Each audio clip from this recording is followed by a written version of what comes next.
सभापति महोदय, देश की अर्थव्यवस्था पर माननीय वित्त मंत्री ने जो श्वेत पत्र लाया है और सदन में जो पेश किया है, जिस पर चर्चा आज हो रही है, मैं उसका स्वागत करता हूं। इसलिए कि देश में एक भ्रम की स्थिति पैदा हुई और भ्रम की स्थिति पैदा होने के साथ साथ भ्रम की स्थिति फैलाई भी जा रही थी कि देश की अर्थव्यवस्था चौपट है।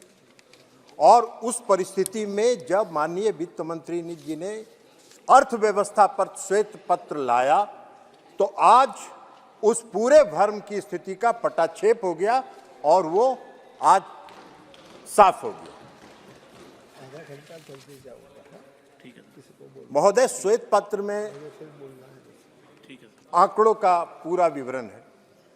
सभी तथ्यों के आधार पर, आंकड़ों के आधार पर श्वेत पत्र जारी किया गया।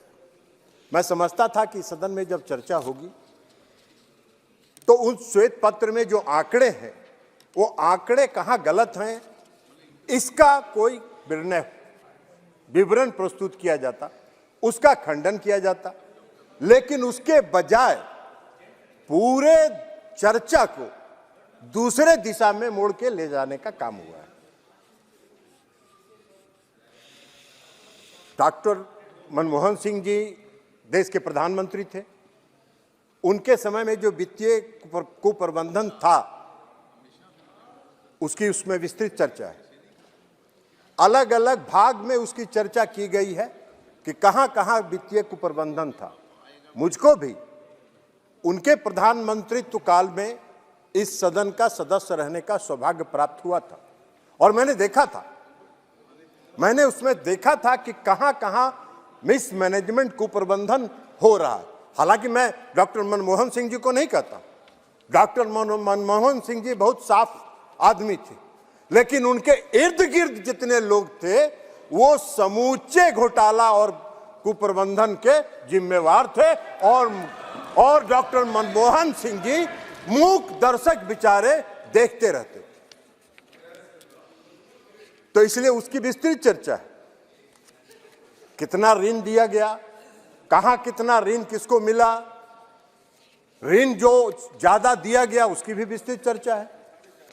और ऋण जब ज्यादा आप दे दीजिएगा तो नेचुरली अर्थव्यवस्था पर उसका कुप्रभाव पड़ेगा। अभी चर्चा हो रही थी,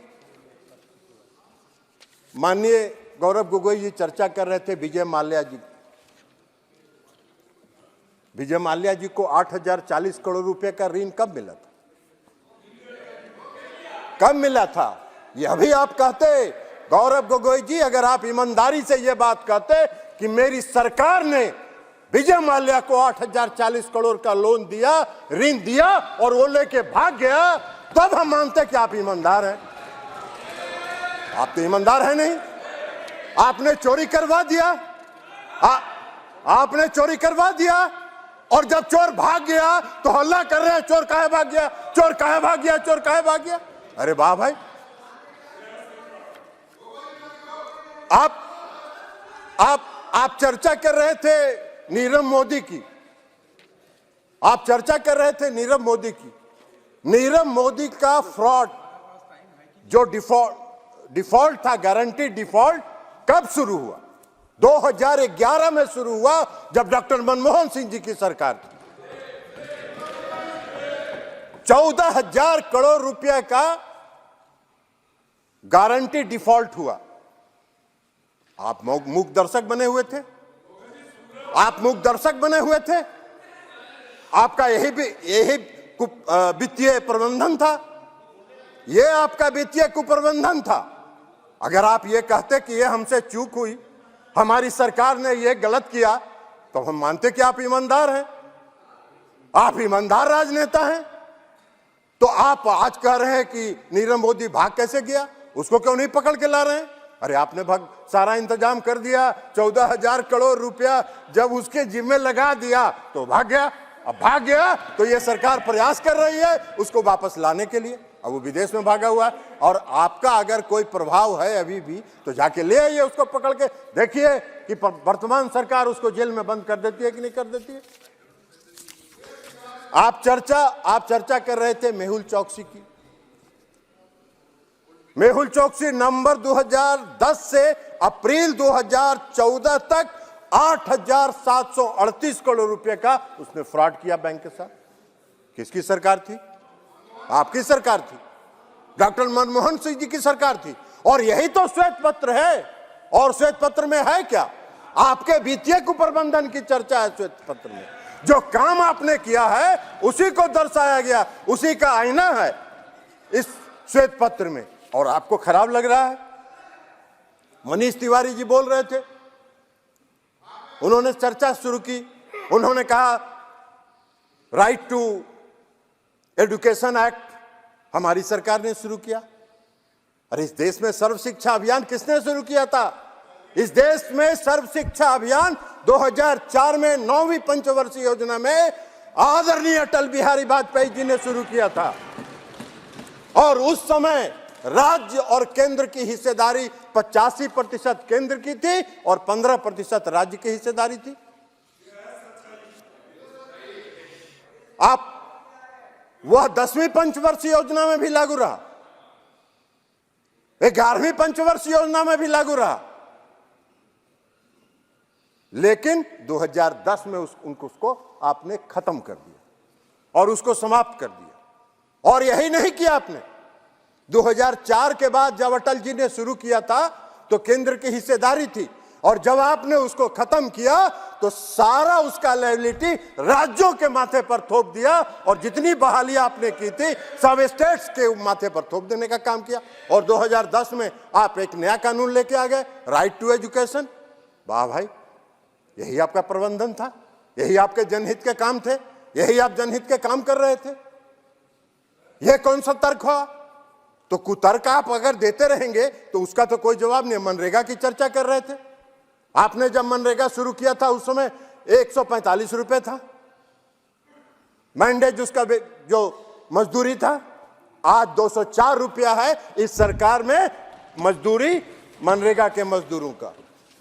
आप उसकी चर्चा तो नहीं कर रहे थे। आप कहते कि भाई इस सरकार ने, वर्तमान मोदी जी की सरकार ने 204 रुपया मनरेगा के मजदूरों का बढ़ा दिया। आज बिहार में 209 रुपया। तो इसलिए आप इस सब चर्चा करते रहे, लेकिन आप चर्चा क्या करते रहते हैं? ये तथ्यों के आधार पर आपने कोई श्वेत पत्र का खंडन नहीं किया। आप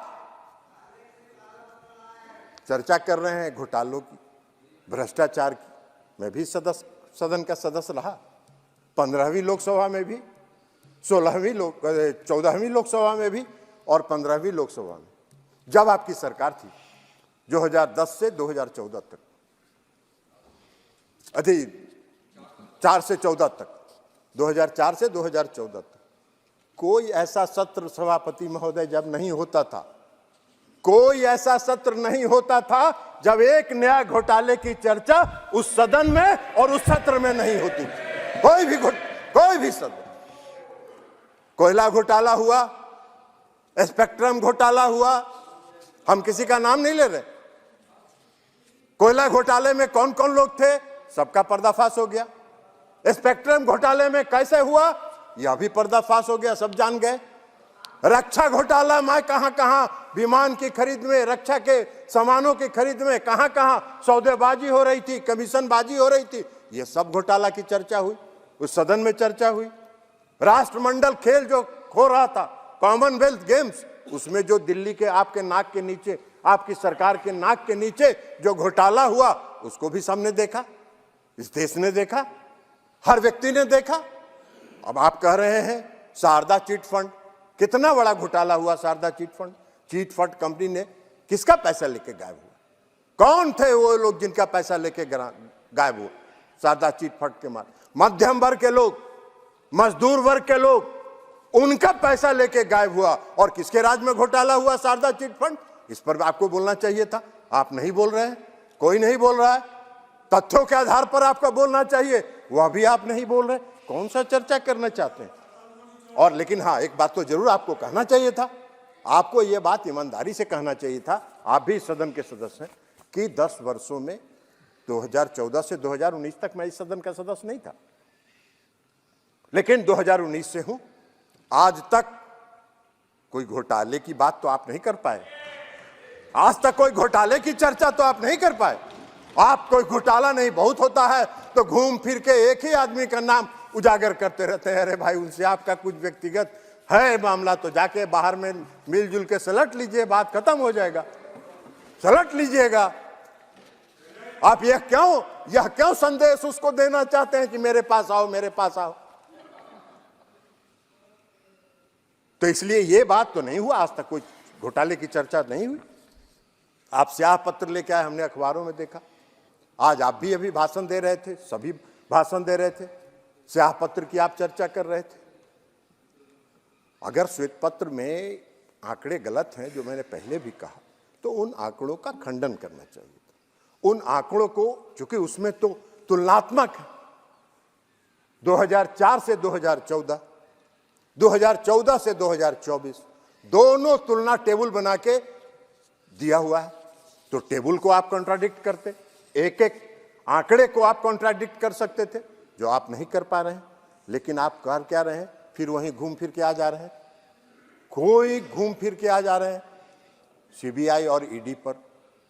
अरे भाई, सीबीआई ईडी पर बाहर जितना बोलता है बोलिए, लेकिन आप एक बात बताइए, मैं भी 2 साल 1.5 साल तक एनडीए से अलग रहा, और एनडीए से जब मैं अलग रहा तो कहां कोई मेरे यहां सीबीआई ईडी पहुंची? मेरे यहां तो कोई सीबीआई ईडी नहीं पहुंची। नीतीश कुमार जी के यहां तो कोई सीबीआई ईडी नहीं पहुंची। नीतीश कुमार जी भी विपक्ष के सूत्रधार थे जब हम अलग थे एनडीए से, तो नीतीश जी के यहां तो कोई नहीं पहुंची, हम लोग के यहां किसी के यहां नहीं पहुंची। लेकिन रोपे पेड़ बबूल का तो आम कहां से होए? अगर करिएगा भ्रष्टाचार तो फल तो मिलेगा ही उसका, कांटा तो गड़ेगा ही, मीठा आम कहां से मिलेगा? तो ये तथ्य है। तो इस तथ्यों के बजाय आप कह रहे हैं कि ये जो श्वेत पत्र आया है, ये श्वेत पत्र हमारी पूर्ववर्ती सरकार के इमेज को टार्निश करने के लिए लाया जा रहा है। काहे का किसी का इमेज टार्निश करके? जो तथ्य है, जो सही है, जो आंकड़े हैं, वो सदन के सामने और इस देश के सामने रखा गया है। तो इमेज इसमें कहां टार्निश हो रहा है? हाँ, अगर आपने कुकर्म किया है तो स्वाभाविक तौर पर आपको इमेज टार्निश होने का आपको लगेगा भ्रम। आप उसके भ्रम के शिकार हैं। लेकिन अगर आप भ्रम हैं तो उसका क्या किया जाएगा? तो इसलिए अध्यक्ष महोदय, जब भ्रष्टाचार करिएगा तो उसका भुगतना तो उसके लिए आपको पड़ेगा, और वो अगर भुगत रहे हैं तो उसके लिए श्वेत पत्र पर बोलने के बजाय आप राजनीतिक विलाप नहीं करिए, और उन तथ्यों के आधार पर अगर कोई आंकड़े हैं तो उन आंकड़ों को रखिए। और यही बात हम कहते हुए फिर से माननीय वित्त मंत्री जी को बधाई देते हुए श्वेत पत्र लाने के लिए और देश की अर्थव्यवस्था के संदर्भ में पूरे देश को अर्थव्यवस्था से अवगत कराने के लिए मैं उनको बधाई देता हूं, और बधाई के साथ मैं अपनी बात समाप्त करता हूं। बहुत बहुत धन्यवाद।